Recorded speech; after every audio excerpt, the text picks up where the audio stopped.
Welcome back to another video. Well, today I'm going to show you how I organized my wood shop a little bit better. I have a CNC, I also have a router, and they both use one thing that's in common, and those are these bits. And when I got my CNC, I only had maybe 3 or 4 bits that I used, and so I built this little piece of wood that had some holes in it, and you just stick your CNC bit in there. It's got a spot for a label. And that was great until I started getting more bits. And then I started to add more and more and more of these little racks to my drawer. And it just started to take up too much room. So I thought there's got to be a better way to organize bits. And that brought me back to a TV commercial I saw back in the 70s. Yes, I'm that old. And that was the K-Tel record selector. It was really cool because you could just stick your records in and flip one and the other records would show up. So I thought that'd be a great idea for something, and I didn't really use that idea until about 50 years later now, where I'm going to be using it for my CNC bit holder. Here's what the K-Tel record selector looked like. Introducing the K-Tel record selector and K-Tel cassette selector. Just tilt the first record or cassette forward, the others will follow automatically. Take your selection when it appears.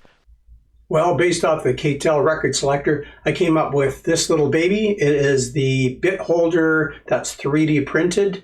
It's made up of these racks that can rotate on these pivots. Now the pivots are M4 by 8mm bolts that just get screwed right in through this outer housing into each rack.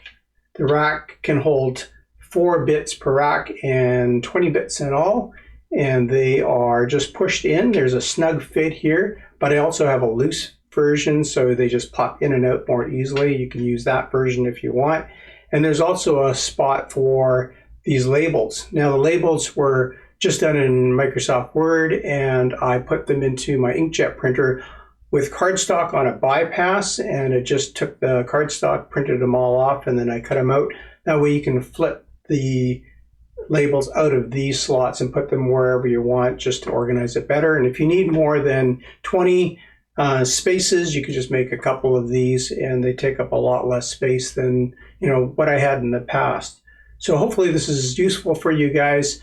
It is not something I create and sell, but I just give away the file for free if you can use it.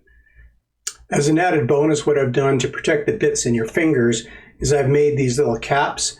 They are just 3D printed as well, and they just fit right over top of the 1/4-inch shaft there. And for the larger ones, I've got these larger caps that just fit over the top like that.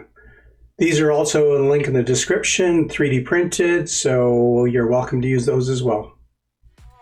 Well, thanks for watching this video. I hope it's useful for you. God bless you, and we'll see you real soon.